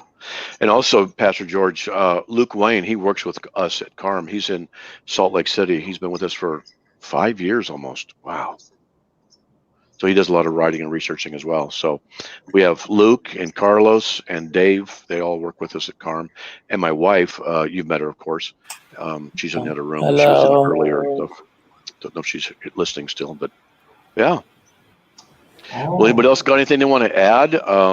Kind of slowing down. We've been at it for an hour and a half, but if anybody else has something you want to jump in, I've got something I can show you guys if you're interested.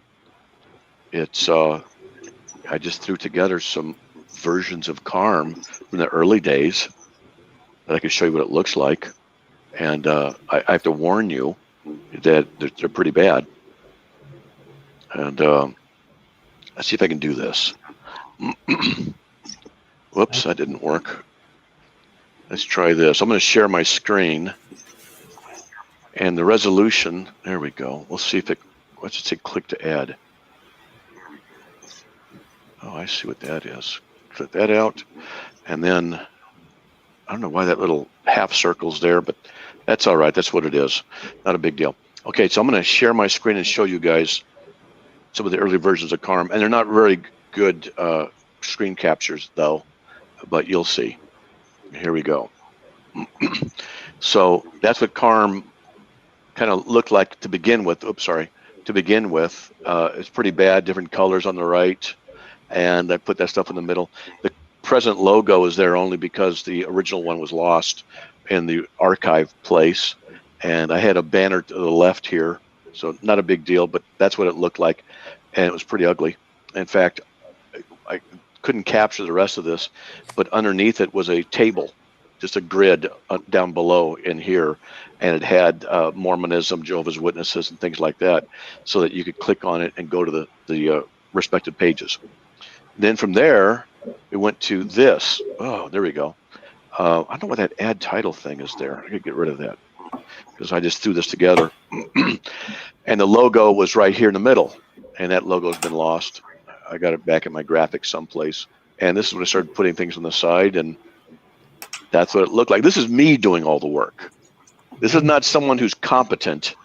This is someone who he just doesn't care and does it himself because he doesn't know any better. And then I went to this. Do you remember what are the years this one roughly on here's each like of these versions? 1996 or 98. And this one is about 2000 to 2001. And this one, I think, is around 2004. Yeah. Something like that. And this one, I'm not sure. I think actually this is the next one. I had to learn how to do curves and learn how to do stuff and try and make it look better, and had a little graphic up here and had a graphic right here at the very top. And, you know, I would teach myself how to do all kinds of stuff. And so it was writing and researching how to do web design. And then I went to this, and from there I had to start teaching myself how to do what's called CSS, cascading style sheets. And, you know, it's looking better, but this is straight HTML, and that was that. You know, it was okay. And then this one, this doesn't make any sense because it's actually later on, but because the graphics are lost, it looks pretty bad. So it's supposed to still have over here on the left the same navigation thing as this, but I don't know what happened. So just imagine it there, and you can see the new logo actually was in place at that time. Somebody came up with it. It was really great. And then we went to this, and that's been around for a long time. And then we went to what's there presently. And just to do it, I can show you the brand new site if you guys are interested, which is not released yet, but it's not ready. And so this is where does it go? Right here.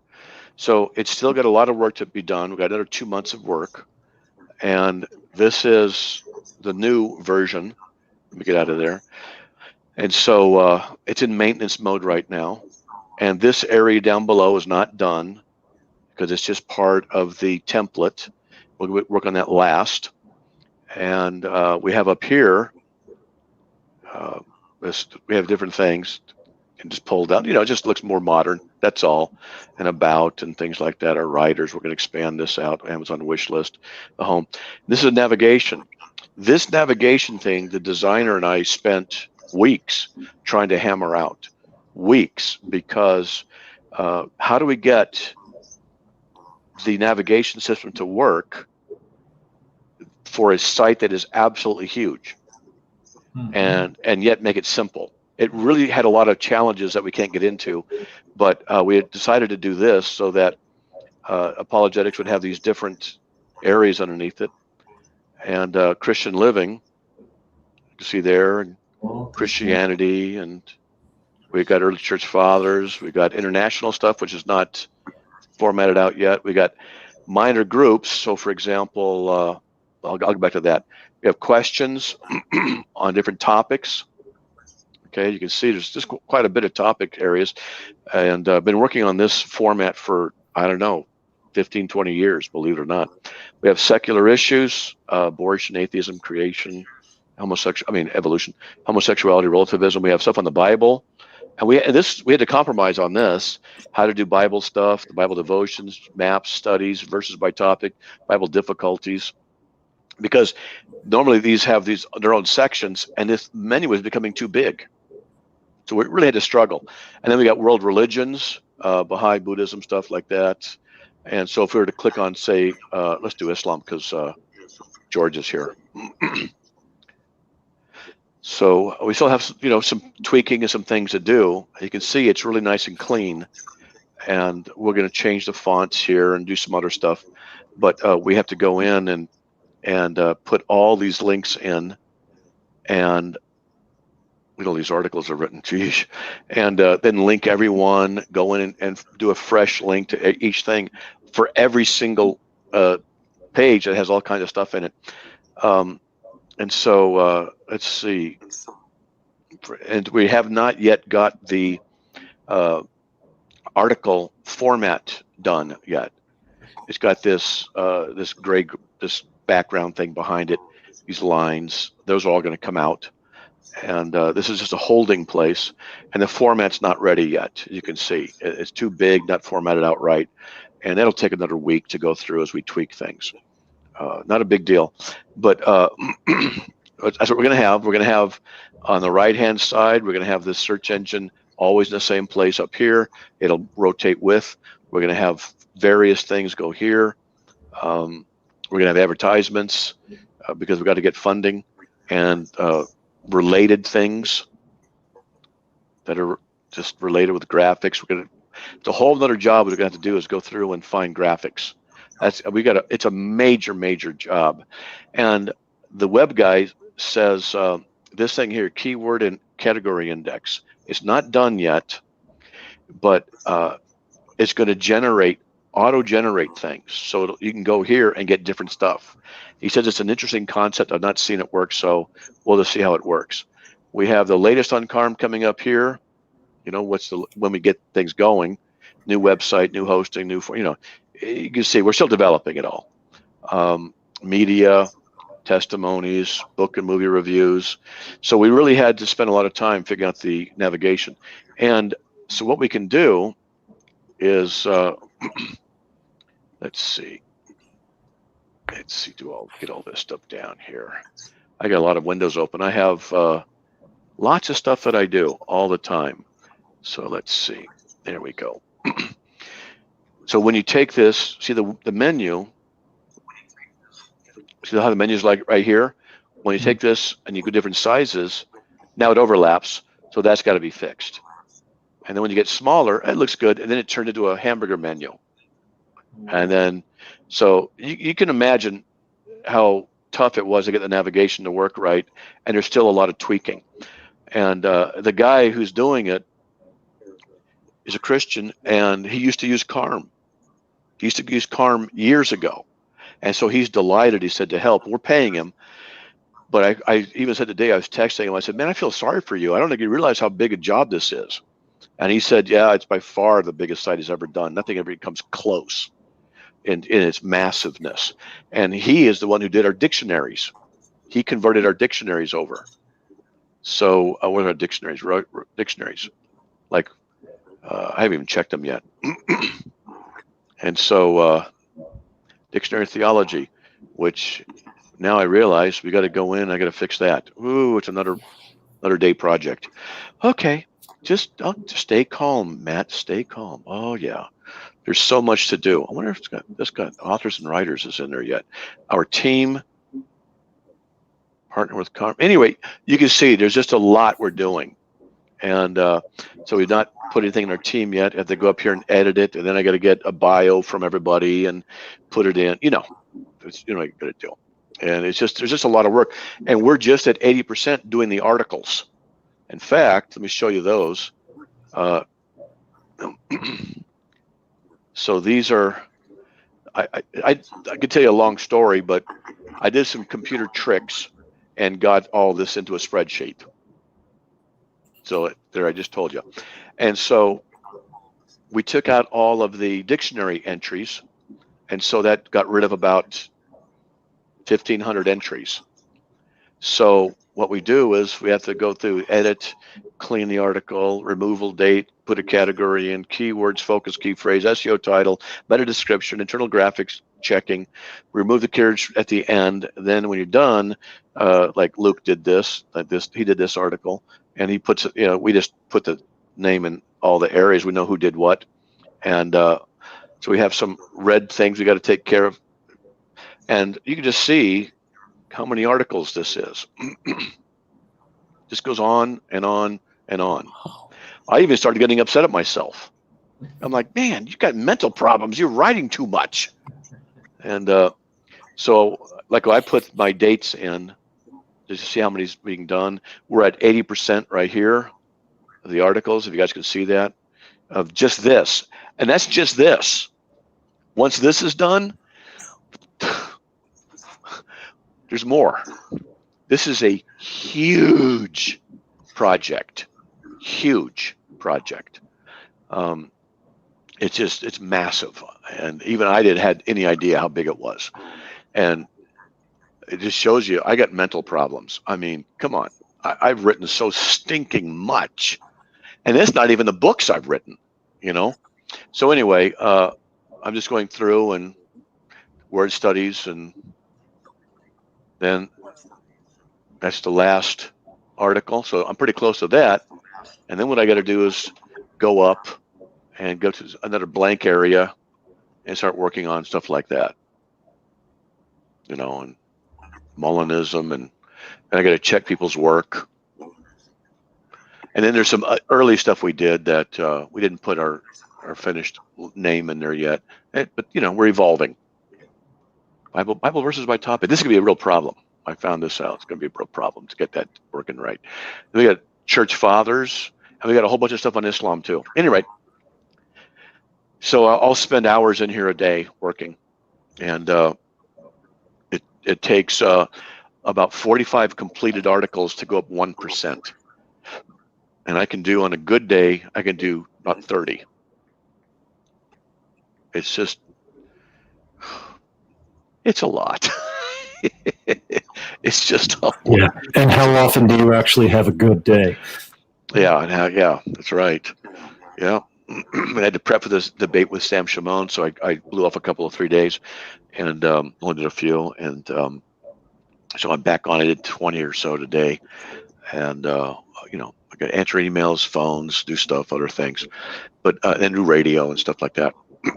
So what do CARM need? Web designers? Well, we have a web designer, but if someone knows something, we can always use some experts in varying fields. But what we really need are helpers to go in and convert articles. And let me show you what that is, what that means to do. I can show you that. Let me get back in there. And so let me get the screen showing. If you guys care about this, whatever, not a big deal.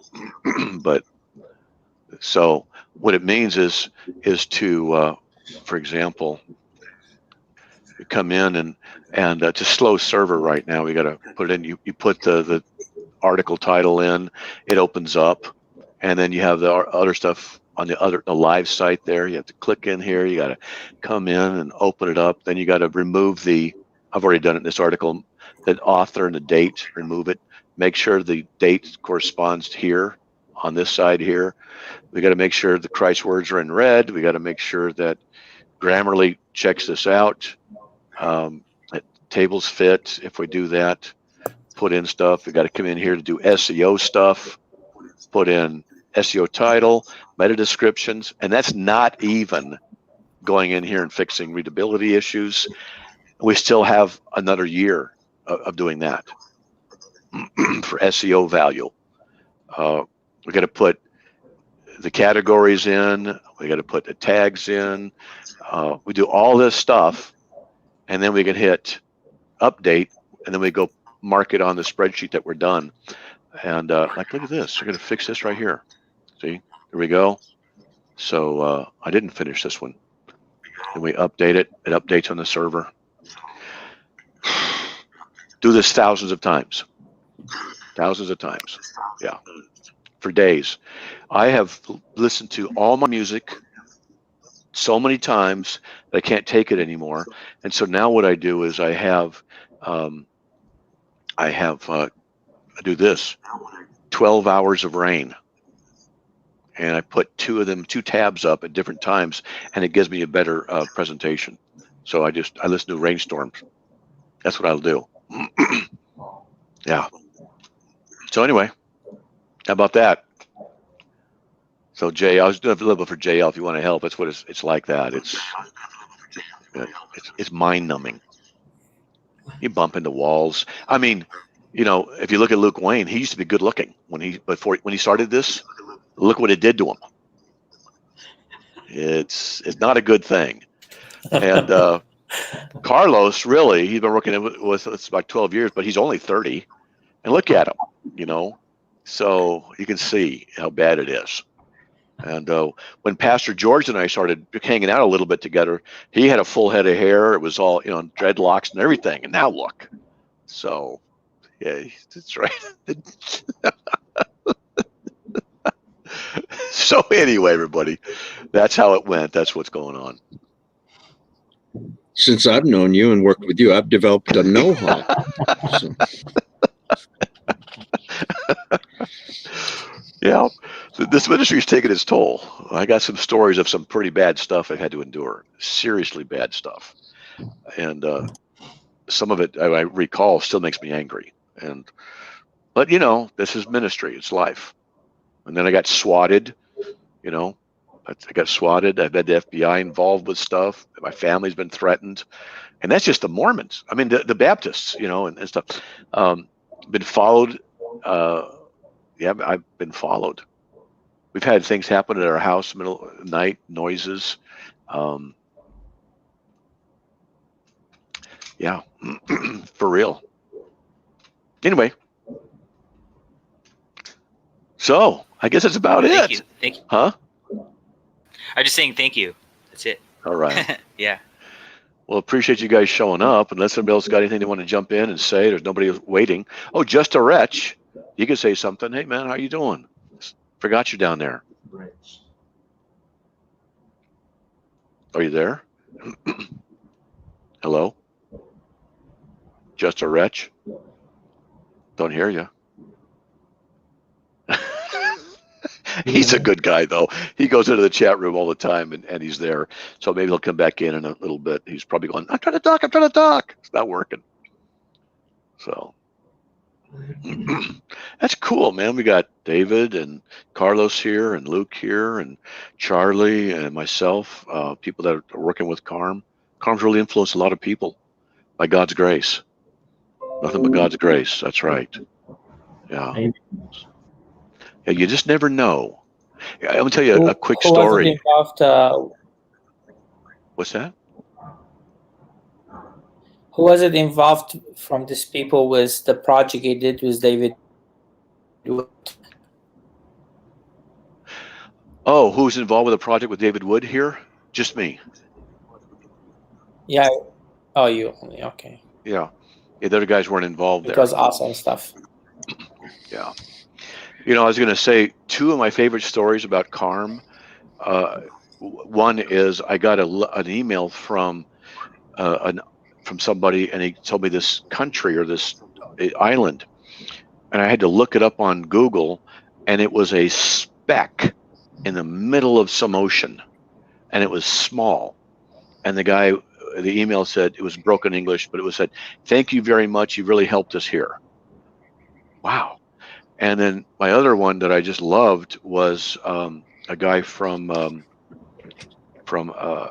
Vietnam, and he wrote several emails, and I was able to figure out what he said is broken English, but it was good enough to understand. And what he would do is take CARM articles. This was like 10, 12 years ago. Take CARM articles, print them up, and then he would drive in his car or with his scooter, and he'd go up into the hill country where the Vietnamese and the villagers were, until he couldn't go any further. Then he'd leave his vehicle there, and he'd walk into the hills. Then he'd sit down with the missionaries, and he would use the CARM material to teach them. Wow. And I went, wow. Yeah. And that was good. And then we got a letter from Smyrna. You know, the books of Revelation. You know, the 7 churches. Yeah. And I've actually been to Smyrna. It's not much anymore, but we went to Smyrna anyway. You know, on a tour through Turkey. But the guy wrote me a letter. He goes, "Matt, we've taken your articles and we read it in Smyrna in our church." And I thought, the letter of Slick to the Church of Smyrna. I thought, wow, that's pretty cool. So those are just some of the fun highlights, you know. And then when you go someplace, someone goes, "You're Matt Slick from CARM?" Yeah. And so apparently, you know, it's had a lot of influence, a lot of people, and yes, and that's just by God's grace. Nothing but God's grace. Amen. Pastor George mentioned David Wood. My son is doing a lot of English-Russian translation for him on some of his materials.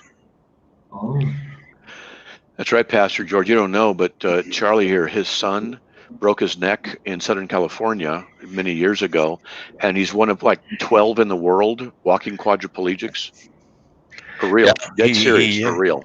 Yeah, yeah. It's I know I joke a lot, but when he broke. Well, he likes to say we all wobble during earthquakes while he walks straight.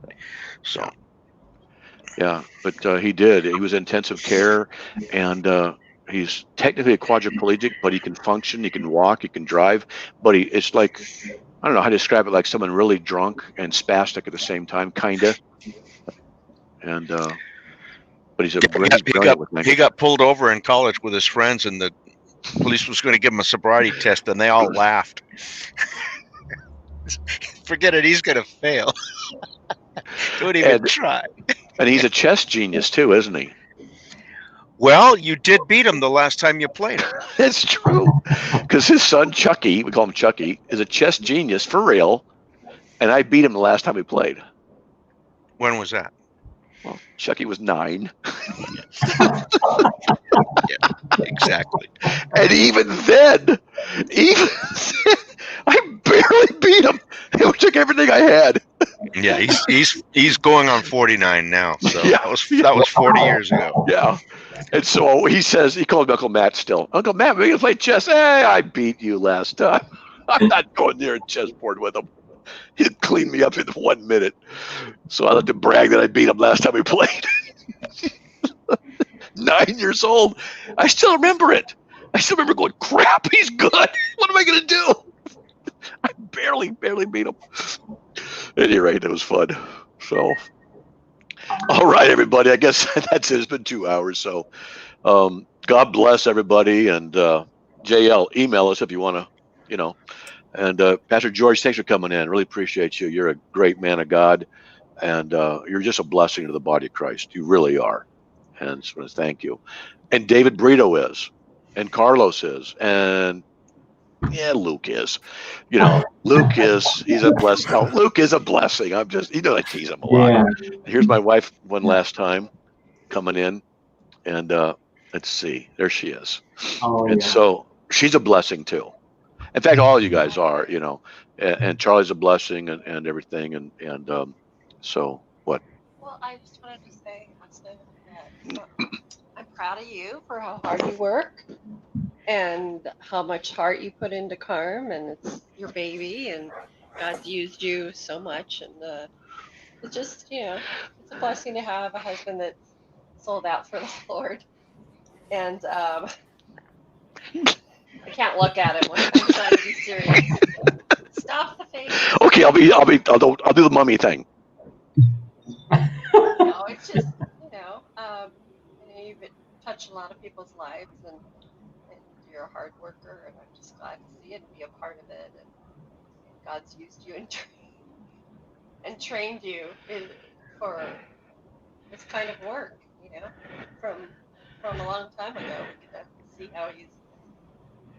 Stop it. Okay. How he's just designed the whole, how things have come to this point, after all these years, to be able to use you the way he does. All his talents, just the way he is, and I'm proud of you.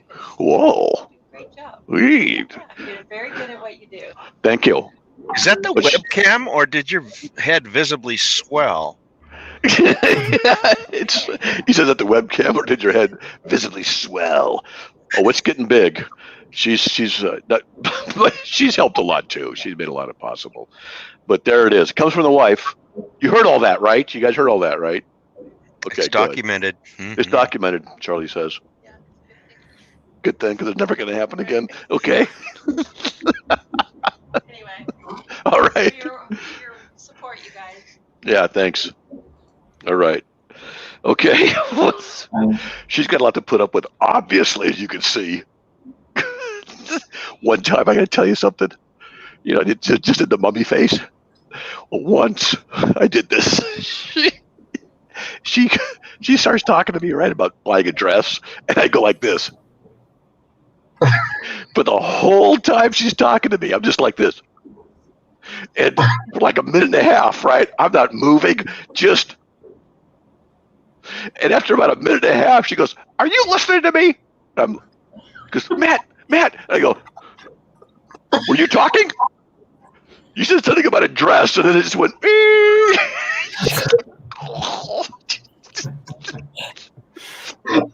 So I do stuff like that, She's like, "Oh." I go, "Was it interesting?" Because I don't know.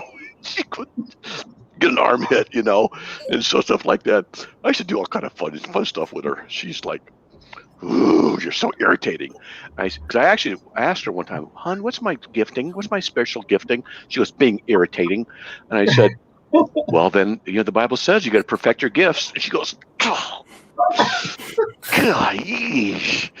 I said, so I'm going to work on perfecting how to be irritating. She could never win, And I'll walk up behind her to the kitchen, just standing there like this. And she's doing something. Ah!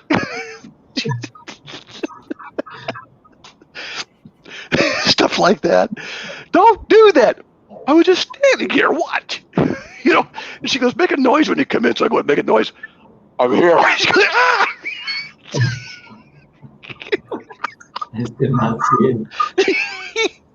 And so one time we're driving down the road. She goes, yeah, it's hot. I go, yeah, it is hot. And I point out the window, She looks over there. I turn the heater up, So we're just driving. And she goes, after about two, what did you do? The heater's up? How'd that happen? She give me an arm hit.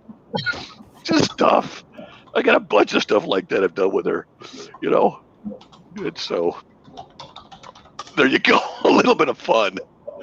Oh, yeah. All right. Okay. Well, let's see you guys. God bless. Hey, thanks for showing up. It was a lot of fun. All right. Oh, yeah. Happy birthday to Carm. Absolutely. Bye, guys. God bless everybody. God bless you all. Let's see ya. All right. We'll see you. God bless. Bye. Bye.